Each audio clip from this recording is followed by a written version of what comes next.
drivers to get off the grid.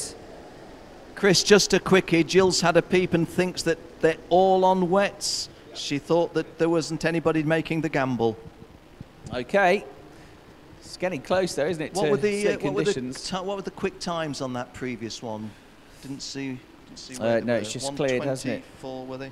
So Richard Verschoor, who has had 2 wins today, just needs you'd think probably something like a top 3 finish would sort it out for him, wouldn't it? Richard Verschoor to get the pole position for the pre-final tomorrow. So Richard Verschoor has had 2 wins. He's on pole position here. Juri Vips starts second. Wiltra Goethe was 3rd in the previous race. If you didn't hear us say it earlier on, we got a piece of paper up from race control to say that sadly, for some technical reason, he was disqualified. It wasn't anything to do with his driving. It was to do with a technical infringement. I don't know exactly what that is yet, but Will was subsequently disqualified from that 3rd place finish. So he's got an 8th and now a non-finish, which has made the whole set of results seem a lot darker. He's just got to try and keep his head together here, do what we know he can do, and get a good finish. And if he can get a good finish here with the 8th place from earlier on, you should see him safely through to a reasonable grid on the pre-final. Oliver York there in 4th place alongside. On row 3, Darren Keane and Leighton Hugenboom complete the top 6.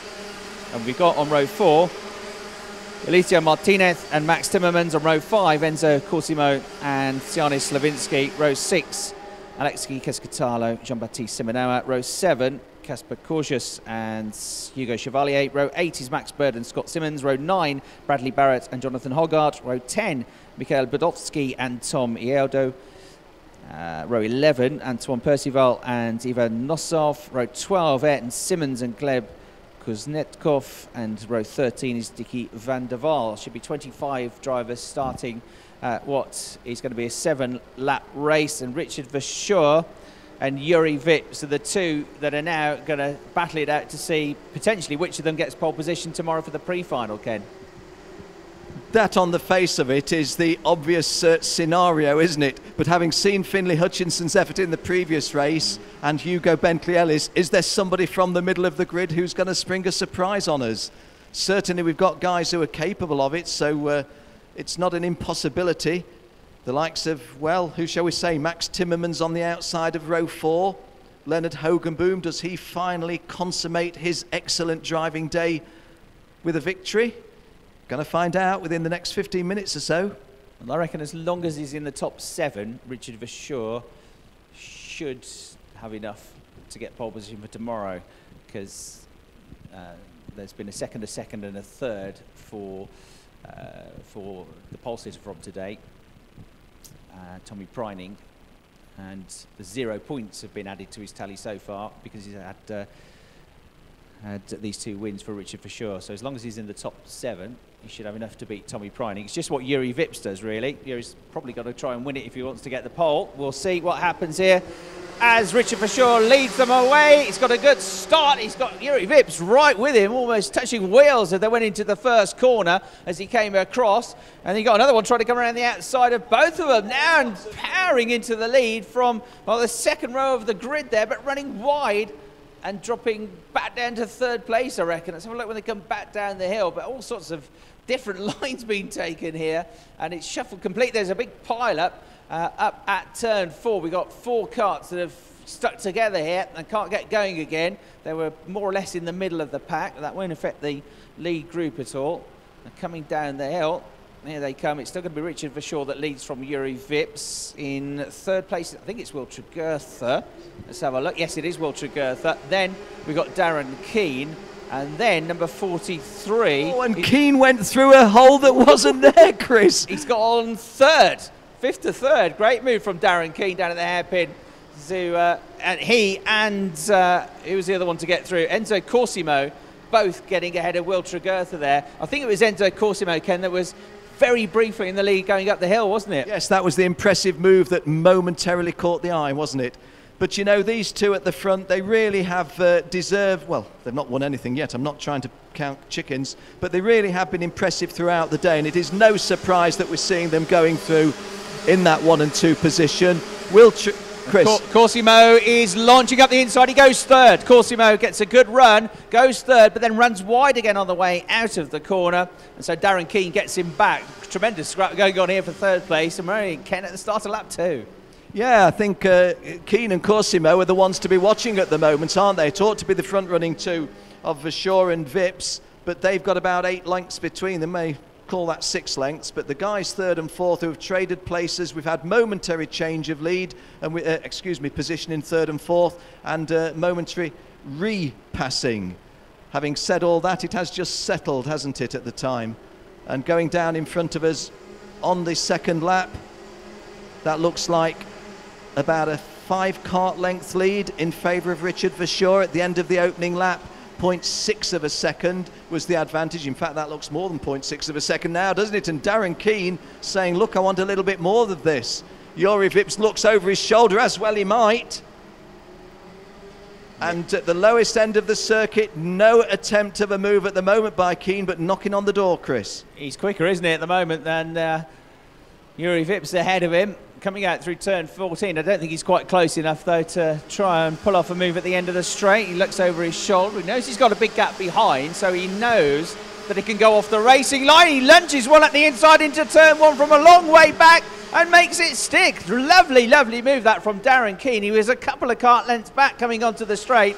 He looked over his shoulder, cool as a cucumber, knew that there was nothing behind him, knew that he could afford to come off the racing line, and he made it stick, and he made it look very easy, but that was not an easy move. That was super late on the brakes from Darren Keane, wasn't it? Well, you were talking yesterday, weren't you, about the racing brain, where you can you need the skill, you need the fitness, you need the equipment, you need the speed, you need the setup, tyre choice on days like this, but those are those little intuitive racing brain moments, and there was a beauty by the Irish-American based in Sheffield, Darren Keane.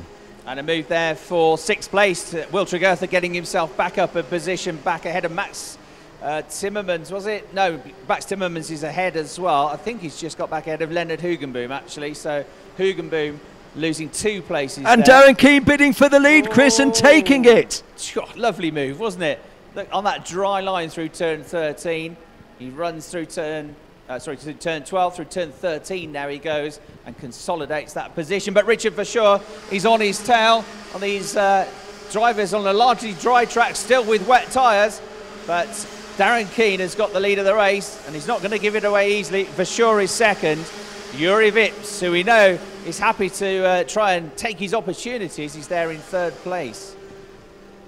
Well, you couldn't get better racing than this, could you? Because, as Chris said moments ago, this isn't just smash and grab stuff. He didn't use that phrase, I'm saying it now. A lot of this is really measured driving by these youngsters, and they're not massively experienced. They're experienced in the years in which they've been karting, yes, but in terms of racing in the difficult conditions presenting themselves, as here at Campos today, when we've had pretty much everything, and Darren Keane racing for the 2nd year on a continent other than that where he learned his karting craft, putting on a tremendous show. And Chris pulling away from these two, and Juri Vips looking for a gap. He's got a tight line again, hasn't he? Is that going to work though, Ken? It is, he's got it. Juri Vips goes second. He has, yeah. He comes through into the hairpin now as the new 2nd place driver. Richard Verschoor 3rd. But 3rd, I think, will still be good enough for pole position in the pre-final tomorrow. If my slightly ropey maths is any good.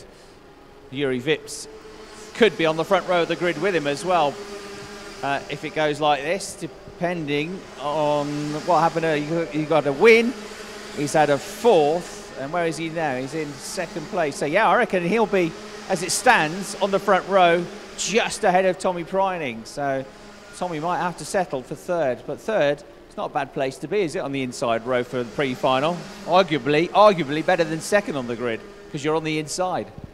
Well, how many times have we seen these silly pre-final finishes when the 2nd place man goes down to walking place and the 3rd man shovels him over and says, I'm not falling for that. So coming out through turn 9, we've got 2.5 laps to go in this one. And Darren Keane going down into lovely little slide there as he just locks on the brakes and kicks the right back end of the kart out.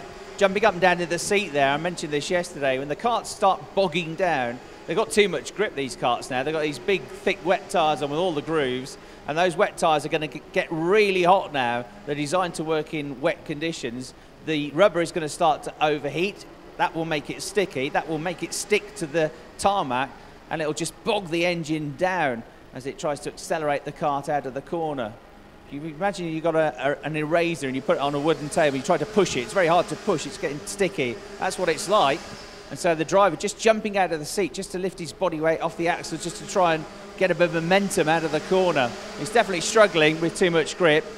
I think I would be right in saying if he holds on to the win here, Ken, this would be Darren Keane's first win, wouldn't it, at European level? I think you're absolutely right. And in terms of international competition, yeah, that would be good, because he didn't win so many international races in his native Florida. He went in those FWT races, but he was a regular front runner. But once he got into junior class, I don't think, and Minimax, I think he went well in micro, but not in mini. So yeah, and certainly on the continent of Europe, this is going to be his prize race. Going really well, a lap and a half to go. He's looking comfortable. He's about a second clear of Juri Vips, who's been caught up again, I think, by Richard Verschoor.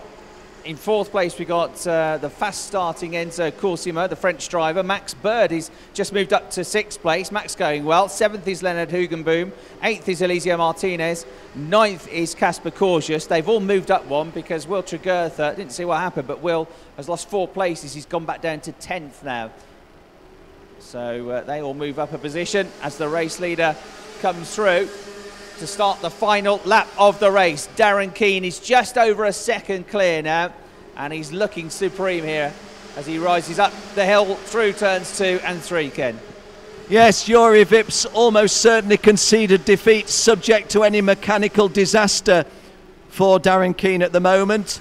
And Richard Verschoor, well, Richard Verschoor probably feels, as you've suggested, this will do. It's not his best result for sure, and it's not his best race, but yes, it will do. And the day's racing, the work at the office for the day for Richard Verschoor, he can feel very, very happy with.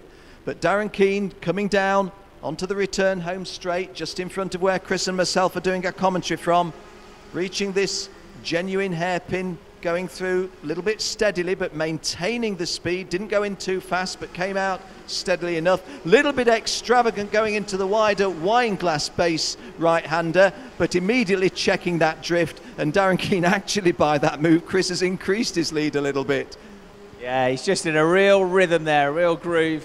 Juri Vips has done enough here, I think, to hang on to second as well. We should see him on the front row of the grid. Darren Keane's not going to be too far down the grid tomorrow, is he? Especially with this win. Checker flag out. Darren Keane wins here in Campios. To think what I reckon is his first big European victory. It's a heat. It's not a pre-final or a final, but that is a big, big result for Darren Keane. Well driven. He wins the race. Juri Vips in second. Richard Verschoor third.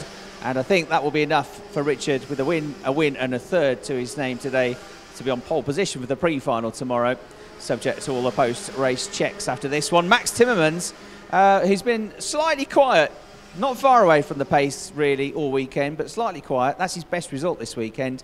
Max with the 4th place. He's had a 5th place finish and a 6th. So 4th, a 5th and a 6th, solid. Nothing spectacular, but Max is going to be there or thereabouts, isn't he? And as a number 5 driver in last year's Euro Challenge, 5th in the championship, you cannot rule him out. So Enzo Coursimo finishes 5th, Leonard Hugenboom in 6th place. There was a black flag in that race for number 18, Hugo Chevalier, for unfair driving. So he got disqualified, which you didn't see at the time. There's the result then, 1.5 seconds, comfortable win for Darren Keane. His Strawberry Racing teammate Juri Vips in second, Team TKP's Richard Verschoor third, Max Timmermans for Dan Holland fourth, Enzo Coursimo, Leonard Hugenboom, Max Bird, Eliseo Martinez, Casper Corsius and Jonathan Hargaard rounding out the top 10. Oliver York was 11th. He fell back a bit in the second half of the race, and Will Tregurtha also fell back a bit when he was running up in 6th place for quite a bit of that race. He ends up down in 12th. Scott Simmons 13th, Dicky van der Waal 14th, Antoine Percival in 15th place, Mikhail Budovsky 16th, Ivan Nosov in 17th and Gleb Kuznetsov in 18th place. Tommy Aldo in 19th position, the Dutch driver. Giannis Slavinsky, Bradley Barrett, Jean-Baptiste Simonauer, Ayrton Simmons, the other finishers.